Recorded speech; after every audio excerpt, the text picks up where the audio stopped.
My name is Dorothy, 35 years old, and I'm watching my family's multi-million-dollar restaurant empire collapse on live TV from this cheap motel room. Just 24 hours ago, my parents Franklin and Elena threw me out on New Year's Eve, calling me worthless. Now health inspectors are swarming their flagship restaurant while customers flee in panic. My phone explodes with desperate messages from my sister Eden begging for help. I remember my mother's cruel words. "Leave and never come back, you're dead to us." I smile coldly at the screen. They wanted me gone. They got their wish. Before I tell you how I brought down an empire in 24 hours, let me know where you're watching from today.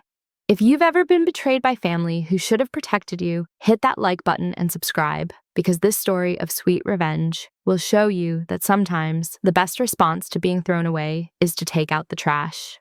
Get comfortable, because what happened next will leave you speechless. I spent 15 years building my family's restaurant empire, arriving at 5 a.m. every single morning, while my precious sister Eden was still sleeping off another hangover.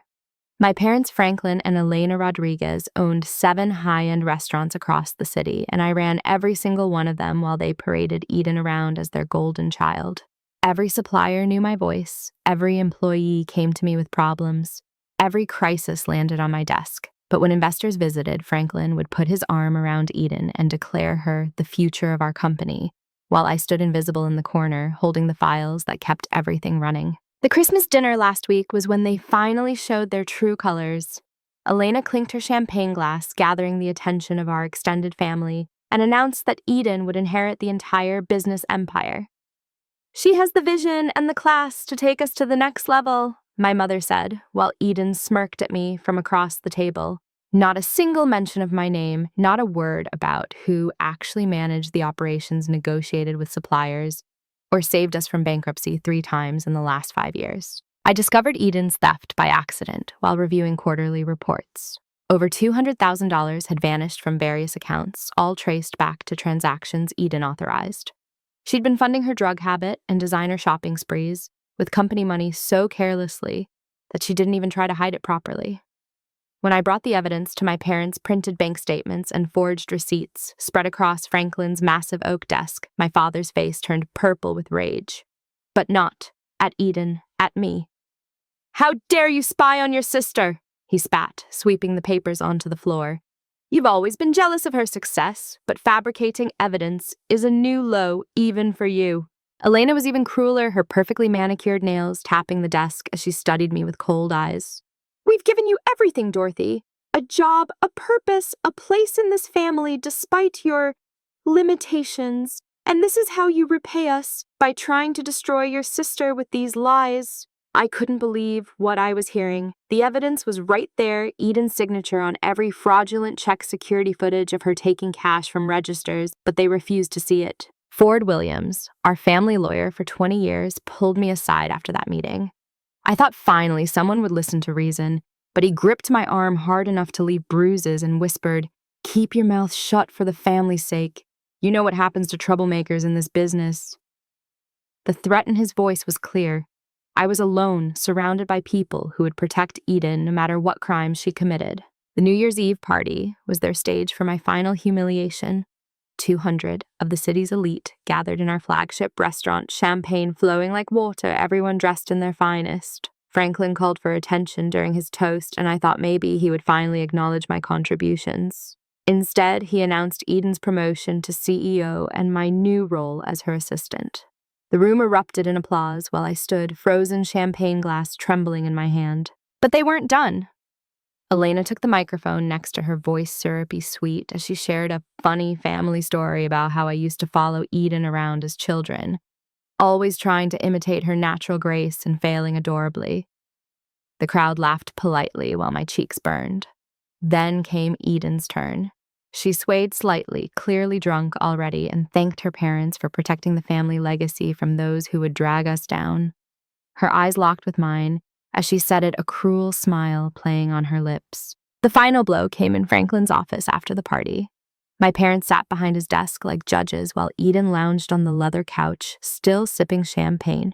Ford stood guard by the door, blocking my exit. They slid a document across the desk, a legal agreement stating I would relinquish all claims to the family business in exchange for a severance payment of $5,000. "Sign it," Franklin commanded, "or leave tonight with nothing." "This is illegal," I protested, my voice shaking with fury. "I've worked for this company for 15 years without proper compensation. You can't just throw me out." Elena laughed a sound like breaking glass. "Watch us. You're nothing without this family, Dorothy. You have no friends, no connections, no future outside these walls. Sign the paper and slink away quietly, or we'll make sure everyone knows what kind of person you really are." Eden decided to twist the knife deeper. She stood up, stumbling slightly, and pulled out her phone. "Actually, Mom, I think we should tell everyone tonight. I caught Dorothy stealing from the register last week. I didn't want to say anything during the party, but I have the security footage right here." She held up her phone, showing a grainy video that I recognized immediately. It was me making a night deposit, but the angle in her edited caption made it look like theft. I also have emails where she talks about skimming from supplier payments. Poor Dorothy, driven to crime by jealousy. The rage that filled me in that moment was like nothing I'd ever felt before. 15 years of sacrifice, of 70-hour weeks, of saving their business from Eden's incompetence and their arrogance. And this was my reward. Accused of crimes committed by the real thief, threatened by the lawyer I'd trusted, abandoned by parents who never saw my worth. I looked each of them in the eye, memorizing their smug expressions, then turned and walked out without signing anything. Franklin's voice followed me down the hall. "You have 1 hour to get out. If we see you near any of our properties again, we'll have you arrested for theft and trespassing." I packed what I could carry from my office while Eden laughed in the doorway, live streaming my humiliation to her social media followers. "Say goodbye to the family disappointment," she giggled to her phone. "Though honestly, it's not much of a loss, right?" Dorothy. My hands shook as I gathered my personal items, but I forced myself to remain calm. Hidden in my locked drawer was a USB drive I'd kept for emergencies containing backups of every document that passed through my hands. I slipped it into my pocket without anyone noticing. Elena appeared as I headed for the exit holding a garbage bag. "Your things from your apartment," she said with a satisfied smile. "We've already changed the locks and listed it for rent. Consider it payment for all the years we wasted trying to make something of you." She shoved the bag into my arms, and I could see through the plastic that they'd destroyed most of my belongings. Photos were torn, clothes were stained with what looked like wine, and my laptop was in pieces. Ford escorted me to my car, his hand heavy on my shoulder. "Remember what I said about keeping quiet?" he murmured. "The Rodriguez family has a long reach, and accidents happen to people who cause problems." He smiled as he said it, the kind of smile that made my skin crawl. "Happy New Year, Dorothy. Make smart choices." As I drove away from the restaurant, watching the celebrating crowds, through my rearview mirror, I felt something inside me break and reshape itself. They thought they'd destroyed me, taken everything that mattered, left me with nothing but humiliation and threats. They had no idea what they'd actually done. They'd set me free, free to show them exactly who had been holding their empire together and what would happen when that person decided to let it all fall apart. The reality of my situation hit hard as I pulled into the parking lot of the Sunset Motel, a rundown place on the outskirts of town that rented rooms by the hour or the week. My hands trembled as I counted out the cash in my wallet, $2,000, my emergency fund that I'd hidden from my family's prying eyes.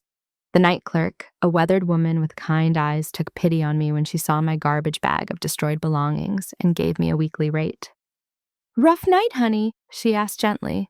I could only nod, not trusting my voice. My motel room smelled like cigarettes and broken dreams, but it was mine paid for, with money they couldn't touch. I sat on the thin mattress and finally let myself cry, not from sadness, but from pure rage. My phone buzzed constantly with notifications, and against my better judgment, I looked. Eden's Instagram story showed my empty office with the caption, "Taking out the trash, New Year, new standards." The comments from her followers were cruel, calling me pathetic, a leech, a failure. Some were from people I'd considered friends, employees I'd protected, vendors I'd maintained relationships with for years. The next morning brought fresh humiliation. I drove to my apartment, hoping to salvage anything they might have missed, only to find a work crew throwing my furniture into a dumpster. The building manager, someone I'd known for 5 years, wouldn't even meet my eyes. "I'm sorry, Dorothy, but the lease was in your father's company name. He terminated it last night." When I tried to climb into the dumpster to save a box of photos, security guards appeared and threatened to call the police. Elena's cruelty reached new heights when she started sending photos to my phone. Images of my clothes being burned in their backyard fire pit, Eden wearing my jewelry while making obscene gestures, Franklin feeding my professional awards into a shredder. Each message came with commentary. "This ugly dress suits the flames better than it ever suited you," and "Eden looks so much better in your grandmother's necklace," and "These meaningless certificates make excellent kindling." I tried to maintain some dignity by applying for jobs at other restaurants, but Franklin had already poisoned that well. 3 interviews were canceled within hours of being scheduled. When I finally got through to one hiring manager, he was blunt. "I'm sorry, Dorothy, but Franklin Rodriguez called personally. He said you embezzled funds and had a nervous breakdown. No one in the city will touch you." The same story played out 5 more times before I stopped trying. Eden's social media campaign against me escalated daily. She posted edited videos making it look like I was always drunk at work, photos taken out of context to suggest I was inappropriate with staff, even fake screenshots of messages I'd never sent. Her followers, now numbering in the thousands, thanks to the drama, attacked me relentlessly. My phone became a source of torture, but I couldn't turn it off in case a job opportunity appeared. When I tried to access my professional contacts through LinkedIn, I discovered Franklin had somehow gotten my account suspended for fraudulent activity. My email accounts connected to the company were deleted, erasing years of correspondence and connections. Even my bank accounts weren't safe, as Elena had convinced the bank I was a security risk, forcing them to freeze my assets pending investigation. The $2,000 in my wallet was all I had left in the world. Ford's threatening presence became impossible to ignore when he started showing up wherever I went. At the grocery store, buying ramen noodles with my dwindling cash there, he was in the parking lot. When I used the library computer to job hunt, he sat at the next table reading a newspaper. The message was clear: we're watching, and we can reach you anywhere. The legal threat became official when a process server found me at the motel, handing me a cease and desist order, preventing me from contacting any business associates or discussing the Rodriguez family operations. My aunt Elena's younger sister, was my last hope for family support. She'd always seemed more reasonable than my mother, so I swallowed my pride and called her from a payphone. Her voice was ice cold when she answered. "Dorothy, you brought this on yourself with your jealousy and ingratitude. The family has decided to stand behind Franklin and Elena. Don't contact me again." The line went dead, taking my last shred of hope with it. But in the darkest moments, unexpected allies emerged. Edith Martinez, who'd managed our downtown location for 8 years, sent me a message through a fake social media account. "Can't talk openly, but meet me at the bus station tomorrow at noon. Come alone." The paranoia in her words matched my own growing fear. When we met, she looked around nervously before sliding me an envelope. "I'm leaving town," she whispered. "But you should know what's really happening. Eden's not just stealing money. She's going to get people killed." Inside the envelope were photos that made my stomach turn. Pictures of meat delivery trucks, dated and time-stamped, showing Eden accepting shipments in the middle of the night from unmarked vehicles. Close-ups of expiration dates that had been altered health inspection certificates with obvious forgeries, and most damning text messages between Eden and someone named Floyd discussing special pricing for the expired inventory. Edith had been documenting everything for months, too scared to speak up after seeing what happened to other whistleblowers. Francis Chen, our former head chef who'd been fired 6 months ago for refusing to serve questionable ingredients, reached out next. We met at a truck stop outside the city limits where Ford's surveillance couldn't follow. Francis looked exhausted, working 3 jobs to support his family after being blacklisted. "Dorothy, I kept records of everything they made me do before I refused," he said, sliding a flash drive across the table. "Temperature logs proving they knew about contamination emails where Elena threatened to deport my wife if I didn't comply, recordings of Franklin bribing health inspectors. I was waiting for the right moment to use them. Maybe that moment is now."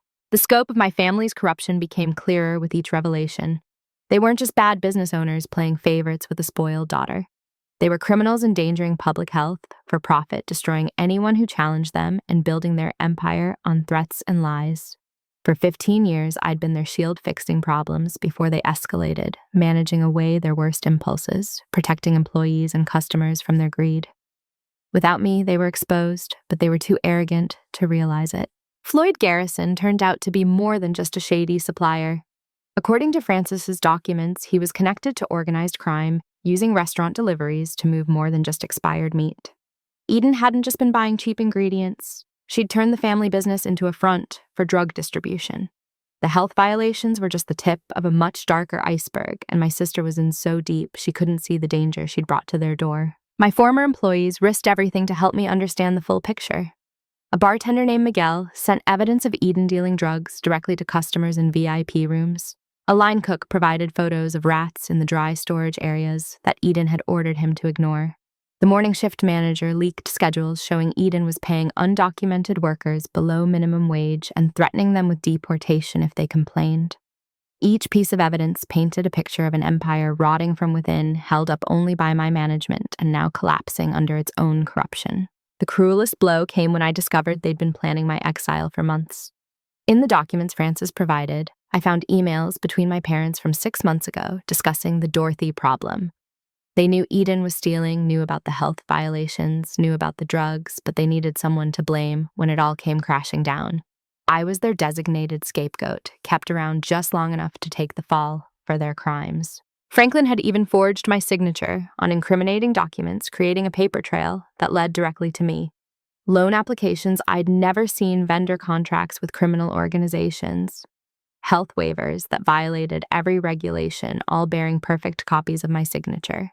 If investigators came knocking, they had a neat package ready to throw them off the scent. The daughter they'd discarded on New Year's Eve, bitter and vengeful, the perfect villain for their story.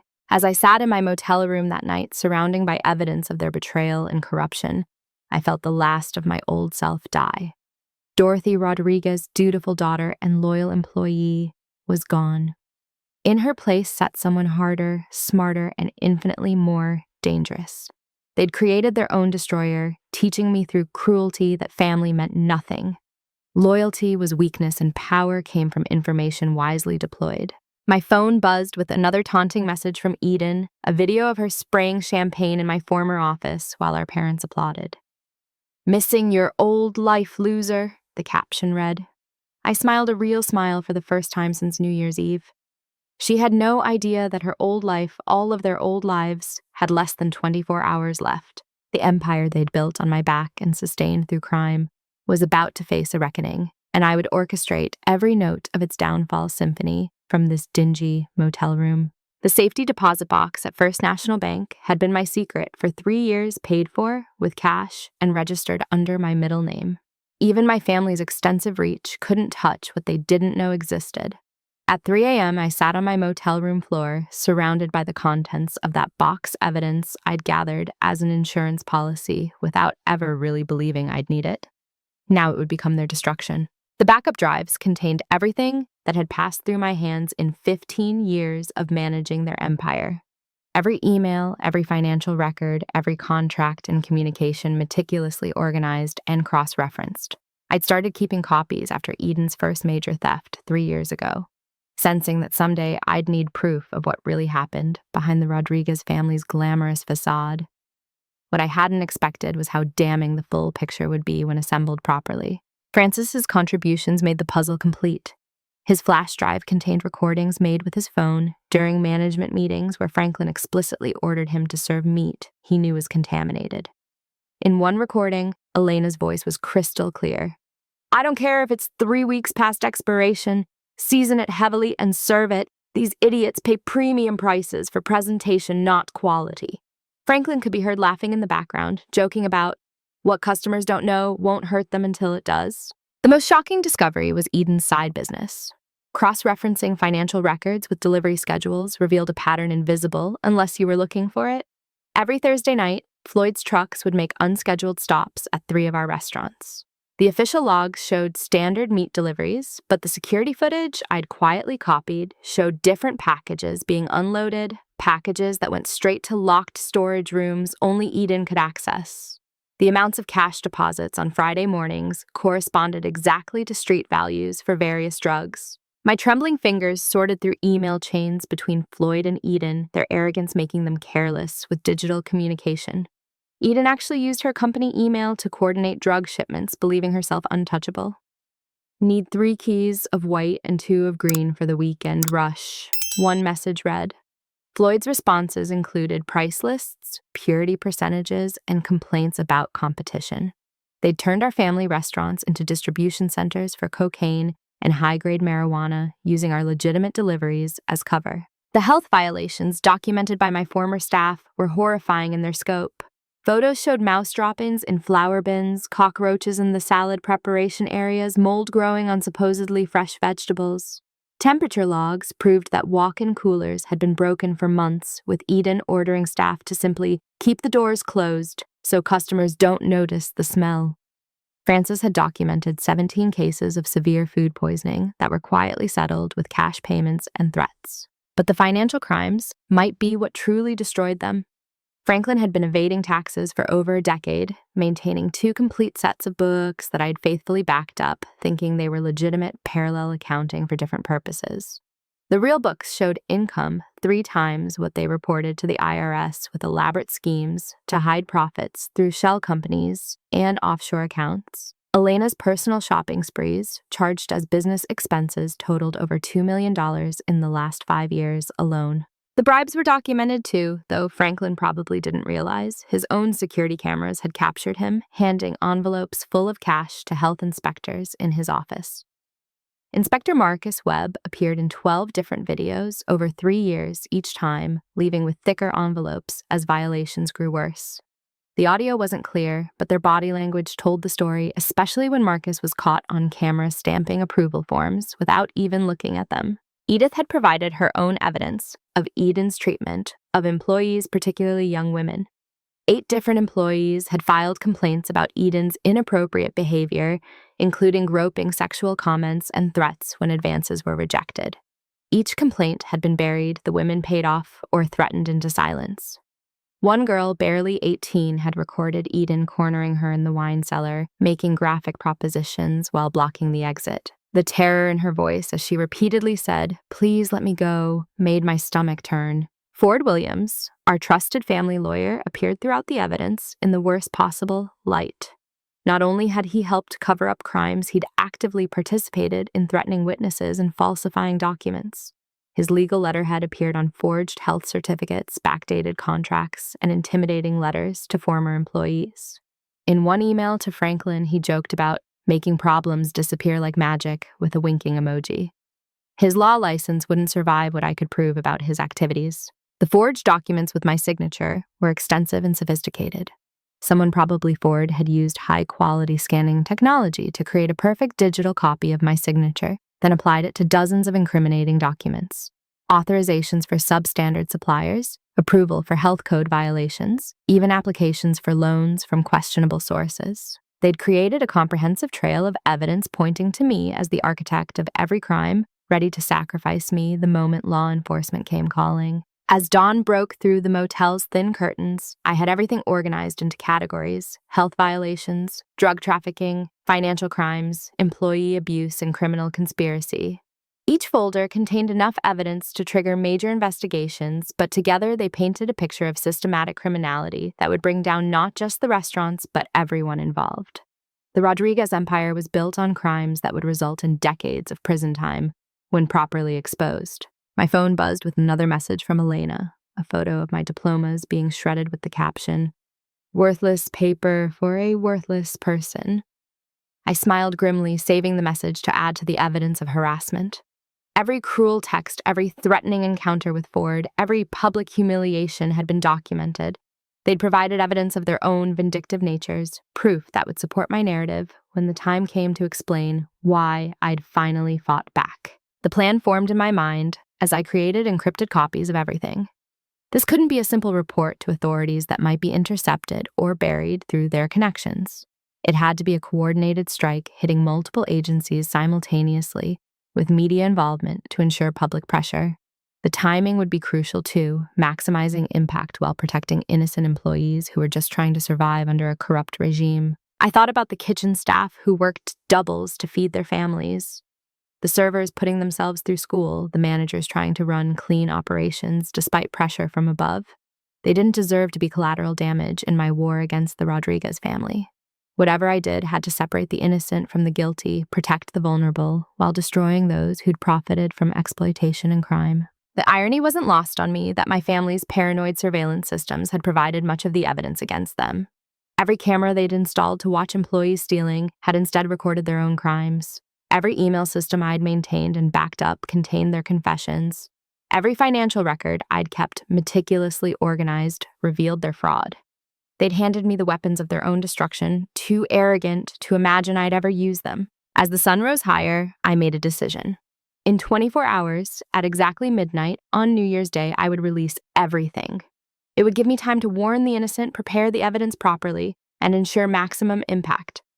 The Rodriguez family had thrown me out on New Year's Eve. I would give them a New Year's Day they'd never forget or survive intact. The empire built on my labor and sustained by crime would fall by my hand, and from its ashes, perhaps something honest could grow. The 24 hours between my decision and execution required careful planning and flawless timing. I started by creating anonymous email accounts and burner phones purchased with cash from different stores across 3 counties. Each account would serve a specific purpose, untraceable, back to me, but credible enough to demand attention. The motel's Wi-Fi was too risky, so I used public libraries and coffee shops, never staying in one location more than 30 minutes. Protecting innocent employees came first. Using the anonymous accounts, I sent carefully worded messages to 23 workers I knew were struggling to survive. Major changes coming to Rodriguez restaurants. Secure new employment immediately. This is not a drill. Most would recognize my writing style, understand the warning came from someone who cared. I included job listings at competing restaurants and contact information for managers who owed me favors and would hire without asking too many questions. Francis and Edith received special attention. Through encrypted messages, I arranged interviews for them at the Thornwood Hotel Group, whose head chef had been trying to poach them for years. I'd saved his business once by warning him about a contaminated supplier, and he remembered. Within hours, both had job offers with signing bonuses that would help them relocate.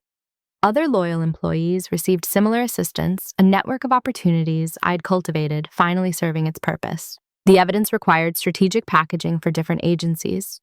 For the health department, I created a comprehensive file focusing on contamination, falsified inspections, and bribery. High-resolution photos, temperature logs, and Francis's recordings painted an undeniable picture.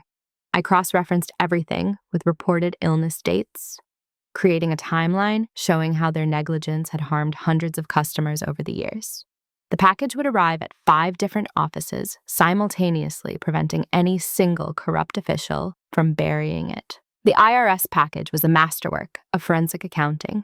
Using my backed-up files, I created side-by-side comparisons of the 2 sets of books, highlighting every discrepancy with mathematical precision. Tax evasion spanning a decade over $12 million in unreported income, fraudulent deductions for Elena's shopping sprees, labeled as client entertainment. I included Franklin's encrypted communications with offshore banks decoded using passwords I'd memorized years ago. The criminal tax division would have enough for immediate asset seizure. For the DEA, I prepared Eden's drug trafficking evidence with meticulous care. Security footage clearly showing drug packages, financial records of unusual cash deposits, communication between Eden and Floyd discussing quantities and prices. I mapped out the distribution network they'd built using our restaurants, identifying patterns that would lead investigators to other criminals in Floyd's organization. Eden's arrogance in using company resources for drug dealing would be her downfall.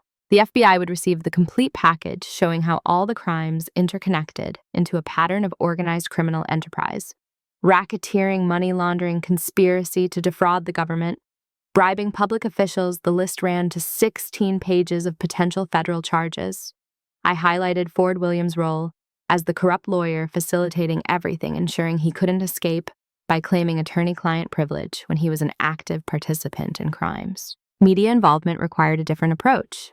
I selected 3 investigative journalists known for integrity and tenacity, sending each a portion of the story with promises of exclusive additional information if they coordinated their coverage.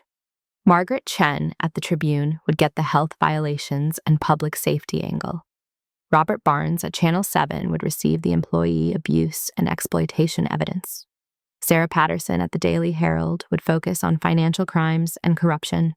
Together, they'd create a media storm impossible to ignore or suppress. The timing had to be perfect. I scheduled encrypted emails to arrive at exactly 11:59 p.m. on New Year's Eve while the Rodriguez family would be hosting another glamorous party. Health inspectors would receive anonymous tips about active contamination at the exact moment their offices opened New Year's Day. The FBI tip line would get a call at 12:01 a.m. reporting drug activity in progress at 3 restaurant locations. Every domino was positioned to fall in sequence. I spent 6 hours creating a detailed timeline showing how Dorothy Rodriguez, the scapegoated daughter, couldn't possibly be responsible for crimes that continued after her exile. Security footage showed me being escorted out on New Year's Eve while Eden was actively conducting drug deals. Financial records proved I hadn't had access to accounts where fraud occurred. Employee testimonies confirmed I'd fought against the practices I was documenting. The frame job they'd prepared would collapse under scrutiny. Floyd Garrison required special handling. Through careful investigation, I discovered he was already on law enforcement radar, but had avoided arrest through careful operation. My evidence would provide the probable cause they'd been seeking. I sent his complete communication history with Eden to both DEA and FBI, highlighting a major shipment scheduled for New Year's morning. They'd find him with a vehicle full of evidence, Eden's messages on his phone, and no way to deny the connections I'd exposed. To ensure media coverage, I crafted anonymous tips to social media influencers who thrived on exposing corporate scandals. Short video clips of rats in the kitchen, Eden counting drug money, and Franklin bribing officials would go viral within hours. The court of public opinion would convict them before they even knew they were on trial. Their reputation, so carefully cultivated over decades, would shatter in minutes. I didn't forget the employees they'd threatened into silence. Each received an anonymous message with contact information for employment lawyers working on contingency assurance that multiple witnesses were coming forward and evidence packages supporting their claims. The young women Eden had assaulted would have everything needed to file criminal complaints and civil lawsuits. The undocumented workers would find immigration lawyers ready to help them gain protected status as crime witnesses. Ford Williams received special attention in my planning.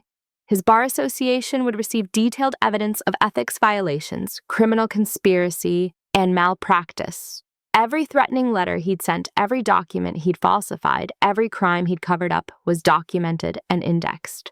His legal career would end in disgrace, his assets frozen as proceeds of criminal enterprise, his freedom forfeit to federal prison.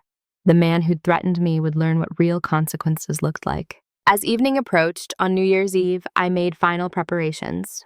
Every file was backed up in multiple locations, cloud servers, accessed through VPNs, physical drives, hidden in bus station lockers across the state. If something happened to me, the evidence would still surface. I'd learned from my family's ruthlessness to prepare for every contingency, including the possibility they might try to silence me permanently when they realized what I'd done. The Rodriguez family Instagram showed preparations for another lavish party. Eden posed with champagne already drunk by 5 p.m. Franklin and Elena greeted arriving guests, playing the role of successful restaurateurs. None of them knew that health inspectors were already reviewing my anonymous tips, that FBI agents were preparing warrants, that journalists were fact-checking explosive allegations. Their last night of freedom would be spent celebrating an empire about to crumble. At 11:45 p.m., I sat in my motel room with a cup of coffee and watched the clock. 15 years of my life given to people who saw me as disposable, who planned to frame me for their crimes while praising the real criminal. But I'd learned from their cruelty, turned their own methods against them, used the skills they'd forced me to develop to engineer their destruction. In 15 minutes, the first emails would send. In 12 hours, their world would be ashes. My phone showed one final message from Elena. "Hope you're enjoying, poverty loser. We're toasting to taking out the trash." I screenshotted it, adding to the harassment file, then typed a simple response I wouldn't send until morning. Check the news. Let them wonder in their cells how the worthless daughter they'd discarded had brought down an empire. Let them realize too late that the person they'd treated as expendable had been the only thing standing between them and justice. At exactly 11:59 p.m., I pressed enter on the final scheduled email. Across the city, servers began delivering packages of evidence to law enforcement media outlets and regulatory agencies.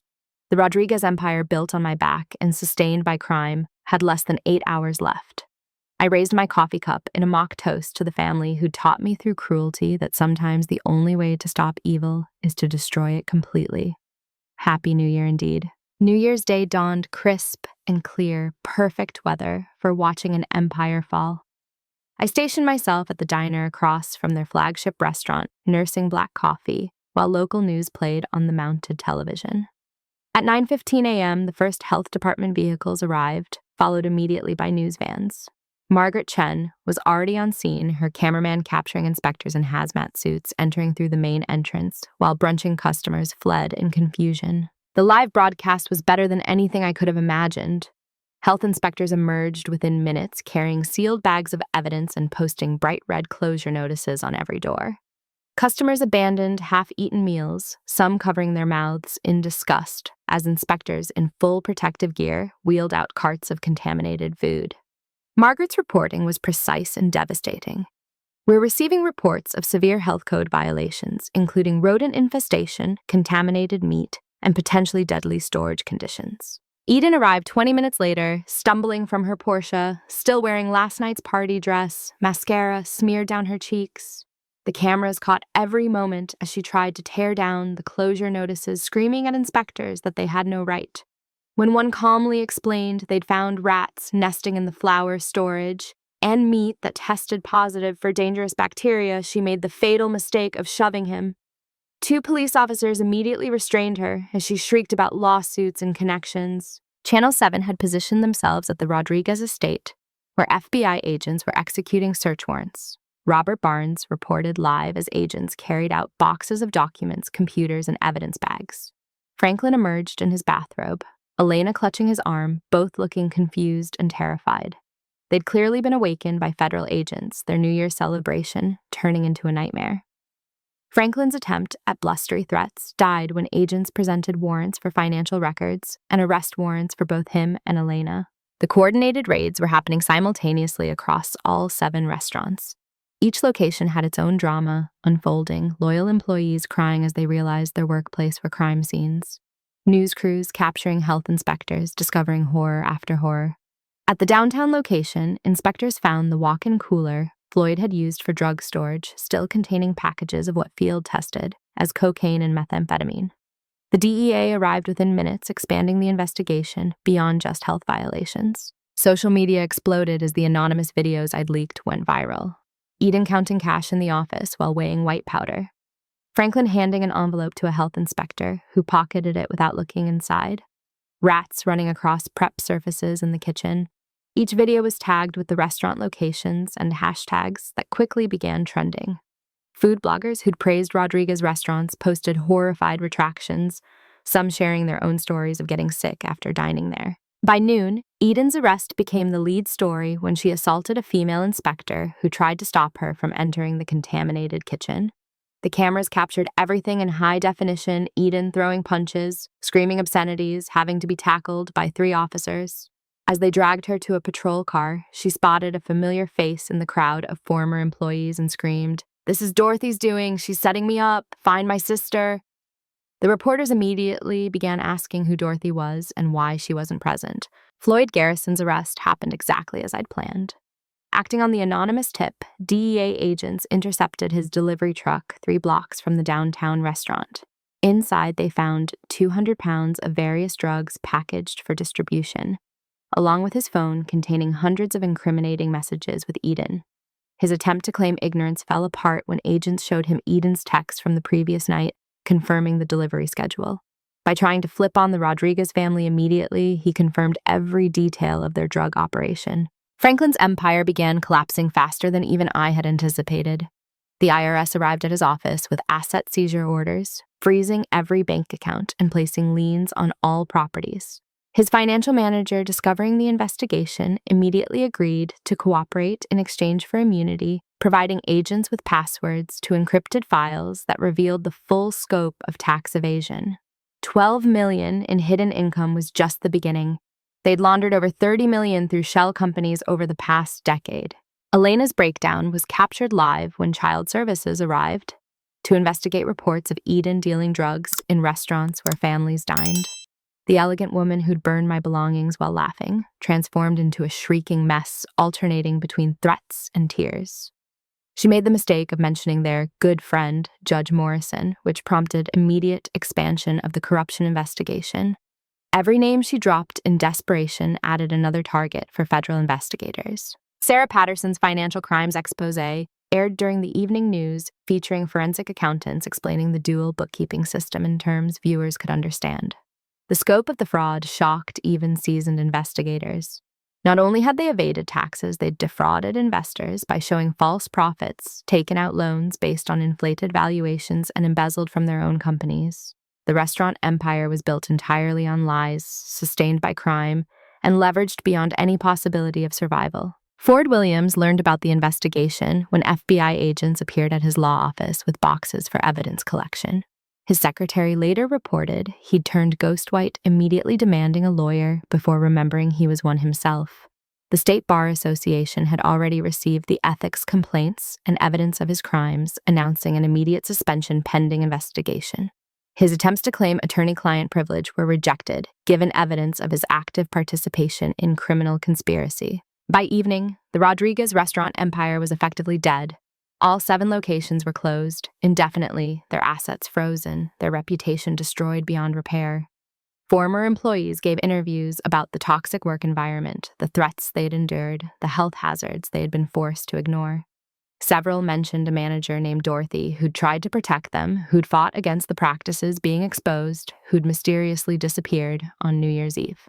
The missing daughter narrative began gaining traction when reporters couldn't locate Dorothy Rodriguez for comment. Former employees spoke warmly of her, describing someone who worked tirelessly to maintain standards despite family pressure. The frame job Franklin had prepared backfired spectacularly when investigators found forged documents with my signature, dated after my recorded departure. Security footage confirmed I'd been escorted out before many of the crimes occurred, making it impossible to blame the absent scapegoat. Margaret Chen's investigative team uncovered Eden's social media posts, mocking me, the cruel New Year's Eve videos, the harassment that followed my departure. Public sentiment shifted quickly from shock at the family's crimes to sympathy for the daughter they'd discarded. Reddit threads dissected the evidence, identifying how Dorothy had been erased from the company history despite clearly running operations. The narrative wrote itself: the competent daughter exiled, so the criminal daughter could destroy what she'd built. As midnight approached, marking exactly 24 hours since I'd launched their destruction, I sat in my motel room watching the coverage on 3 different devices. The empire that had taken decades to build, that I'd spent 15 years managing, had crumbled completely in a single day. Franklin was in federal custody, Elena was under house arrest with an ankle monitor, and Eden was in county jail, facing dozens of charges from drug trafficking to assault. Ford Williams was reportedly negotiating a plea deal, ready to testify against the family that had made him rich. The final twist came when Floyd Garrison, desperate to reduce his sentence, revealed evidence of Elena's involvement in her first husband's death 20 years ago. What started as a restaurant investigation had exploded into something far darker, with cold case detectives reopening investigations into several accidents that had benefited the Rodriguez family. The empire wasn't just built on my labor, it was built on bodies, and the full extent of their crimes was only beginning to surface. I pulled out my phone and typed the message I'd been saving: check the news. Then I sent it to Elena's number, knowing she'd see it eventually when she was allowed phone access. Let her know, in that moment of realization, that the daughter she'd tormented and discarded had orchestrated every moment of their downfall. Let her understand that their cruelty had created the architect of their destruction. The Rodriguez empire hadn't just frozen cold, it had shattered beyond repair, and I had wielded the hammer. 3 days after the empire collapsed, my phone rang from a number I didn't recognize. Against my better judgment, I answered. Eden's voice, raw from crying and stripped of its usual arrogance, whispered through the speaker. Dorothy, please, I need your help. They're saying I could get 25 years. Please, you're my sister. The woman who'd live-streamed my humiliation, who'd stolen hundreds of thousands while I worked myself to exhaustion, was begging for salvation from the person she'd helped destroy. I remained silent, letting her fill the void with increasingly desperate pleas. I know we treated you badly, but we're family. You can't let me rot in prison. I'll die in there, Dorothy. You know I'm not strong like you. Please just tell them I wasn't really dealing drugs, that it was all a misunderstanding.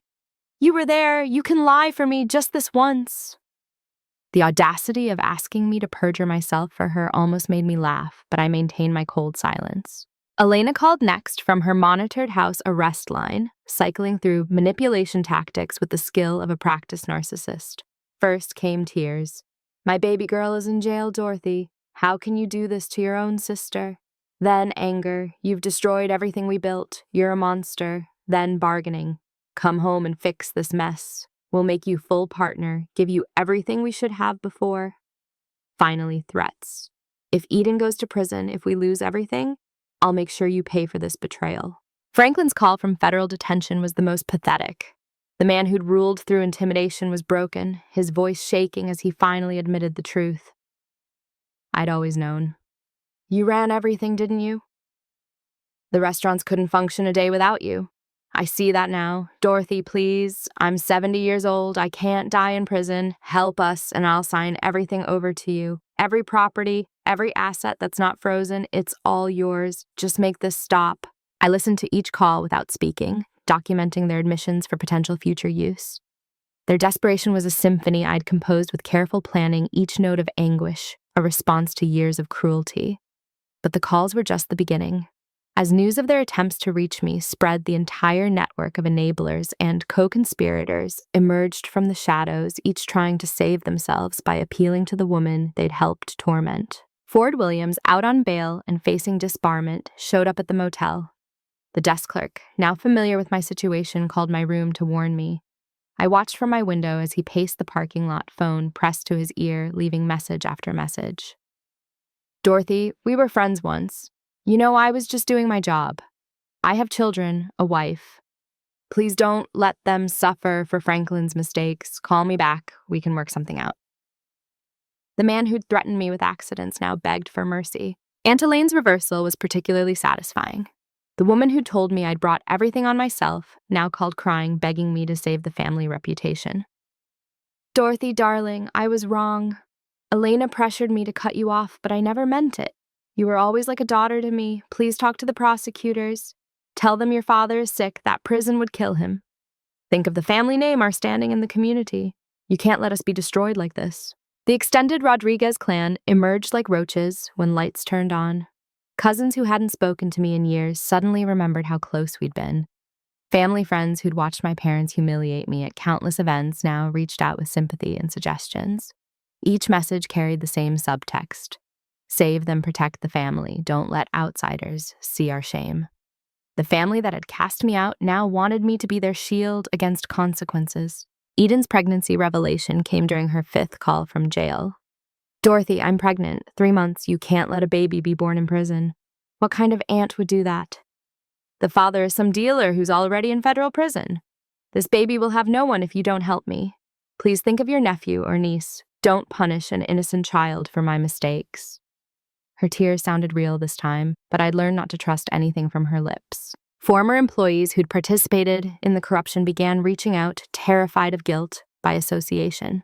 Marcus Webb, the corrupt health inspector, left a voicemail offering to clarify misunderstandings if I would remember their professional relationship accurately. 2 managers who'd helped Eden skim money begged me to confirm they were just following orders. The rats were abandoning the sinking ship, each trying to use me as their life preserver. Elena's suicide attempt, if real, was perfectly timed for maximum manipulation. Elaine called hysterical. She took pills, Dorothy. Your mother tried to kill herself because of what you've done. She's in the hospital. The doctors say she'll survive, but she keeps calling your name.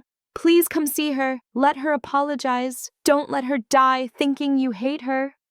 I confirmed with the hospital that she was stable, having taken just enough pills to require treatment, but not enough to cause permanent damage. Franklin tried a different approach when direct begging failed, sending a message through his lawyer offering me a deal. If I would recant key testimony and claim the evidence was planted or exaggerated, he'd transfer his hidden offshore accounts to my control, $20 million in untraceable funds for my silence.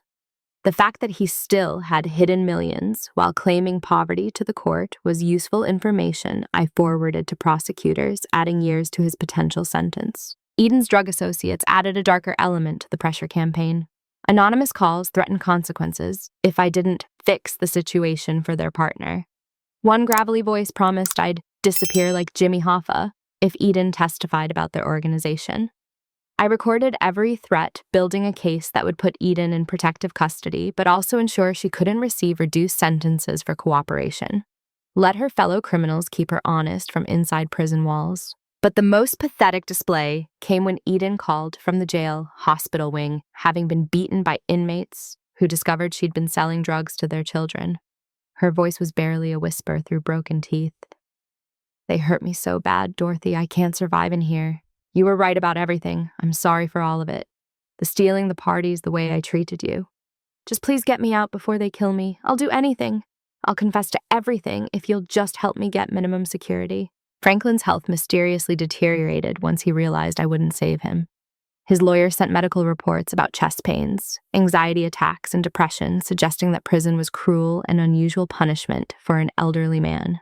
The same man who'd worked me 16-hour days without concern for my health now wanted sympathy for stress-induced symptoms. I forwarded his recent photos from New Year's Eve, showing him dancing vigorously just days before his critical health crisis. The begging reached crescendo when all three called simultaneously from their various confinements, Elena conferencing in Franklin while Eden sobbed in the background. They'd coordinated this last desperate attempt, each playing their assigned role in the manipulation symphony. Elena wept about family bonds. Franklin offered every asset they'd hidden, and Eden promised to name me as the true owner of the restaurants if I'd just make their charges disappear.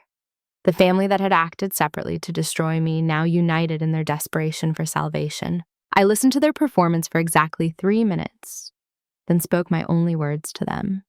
"You threw me out on New Year's Eve. You called me worthless. You tried to frame me for your crimes. You burned my belongings and celebrated my exile.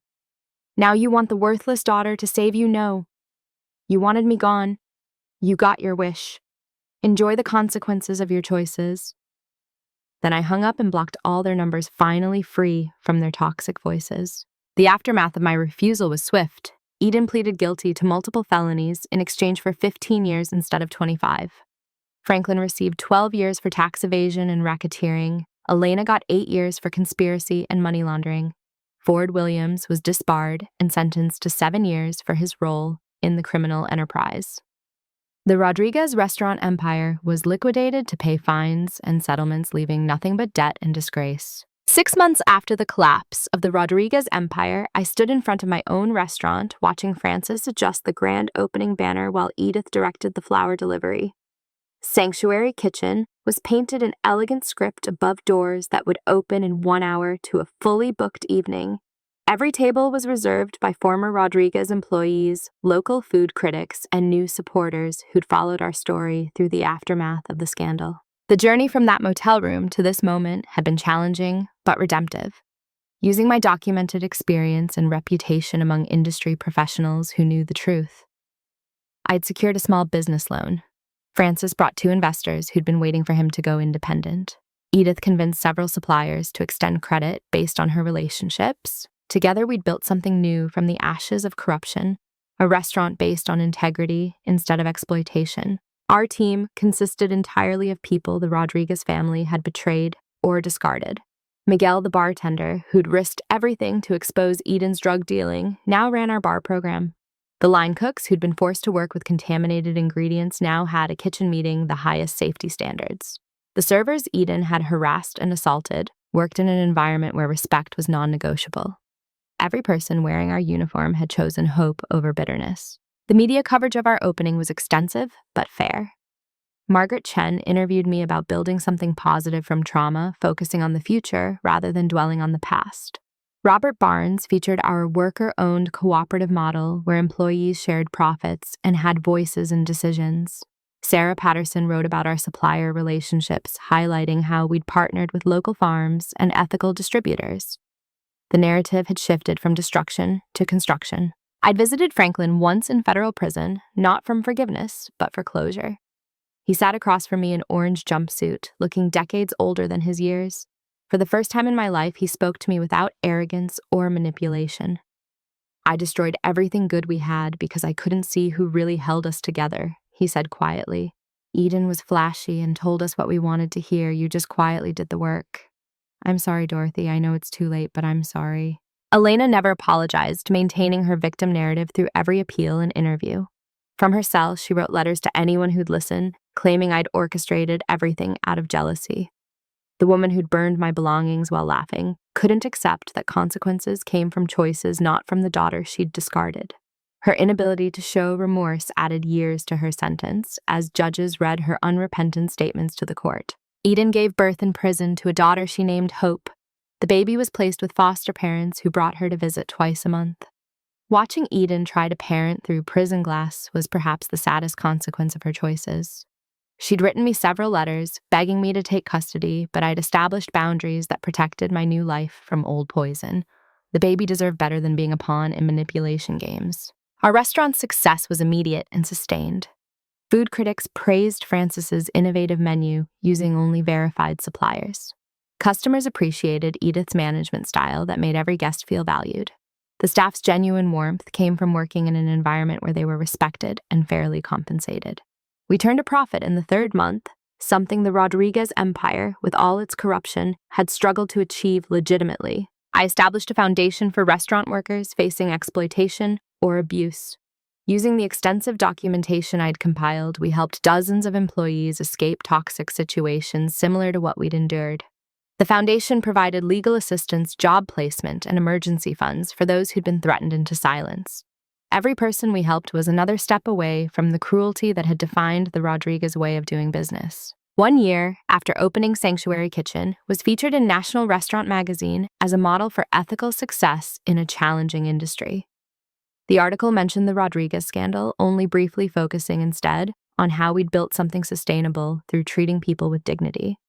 Francis was nominated for a James Beard Award. Edith was invited to speak at management conferences. I remained in the background, comfortable with operational excellence over public recognition. The irony of our success wasn't lost on anyone who knew the history. The Rodriguez empire, with its 7 locations built on crime and exploitation, had crumbled in 24 hours. Our single restaurant, built on integrity and mutual respect, thrived and expanded.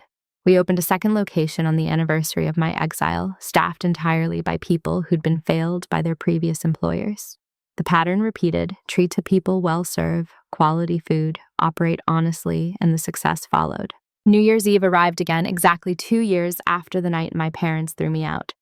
Sanctuary Kitchen was hosting a celebration for our extended family of employees and supporters.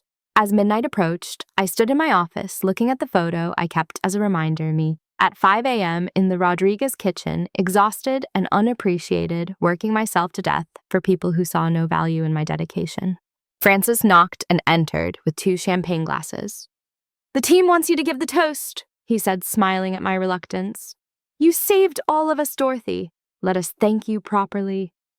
In the dining room, 50 people who'd built new lives from old ruins waited. These weren't employees, but partners in something meaningful. Every face showed gratitude, not for a paycheck, but for dignity restored and futures reclaimed. I raised my glass, thinking of the journey from that motel room to this moment. 2 years ago, I lost everything I thought mattered. But losing an empire built on lies led to finding a family built on truth. We've proved that success doesn't require sacrificing integrity, that power doesn't mean stepping on others to rise. Thank you for believing in what we could build together. Here's to choosing creation over destruction, hope over bitterness, and love over fear. The celebration that followed was everything the Rodriguez parties had never been: genuine joy without ulterior motives, success without victims, achievement without exploitation. As I watched my chosen family celebrate, I realized the greatest revenge wasn't destroying those who'd hurt me. It was building something so much better that their memory became irrelevant, a cautionary tale overshadowed by a redemptive reality. The empire my parents dared me to leave had frozen cold and shattered beyond repair. But from its fragments, we'd built something warm and welcoming, strong enough to shelter others from similar storms. They'd called me worthless and threw me away. In response, I discovered my worth had nothing to do with them and everything to do with what I chose to build when given the chance to start over. Sometimes the best response to cruelty isn't revenge, but renovation, not just of circumstances, but of the very definition of success. As the celebration continued past midnight, I stepped outside for a moment of quiet reflection. The January air was cold but clean-free from the stench of corruption that had polluted my previous life. Somewhere in federal prisons, Franklin and Elena counted days in cells. Somewhere in protective custody, Eden nursed bruises and regrets. But here in this place, built on their betrayal's foundation, life bloomed warm and promising. They'd dared me to leave. I'd left them behind forever, carrying forward only the lessons their cruelty taught about who I chose to become. Thank you so much for joining me on Dorothy's incredible journey from betrayal to trial. If you've ever felt undervalued by those who should have cherished you, I hope the story reminded you that your worth isn't determined by others' blindness to it. What moment in this story resonated most with you? Have you ever had to walk away from toxic family to build your own success? I'd love to hear your thoughts in the comments below. If Dorothy's Revenge served ice-cold justice to your satisfaction, please hit that like button and subscribe for more stories of underdogs who rise from the ashes stronger than ever. Share this with someone who needs reminding that the best revenge is massive success built on integrity. Until next time, remember, when people show you who they really are, believe them the first time, and never apologize for choosing your peace over their poison. Stay strong, and I'll see you in the next story.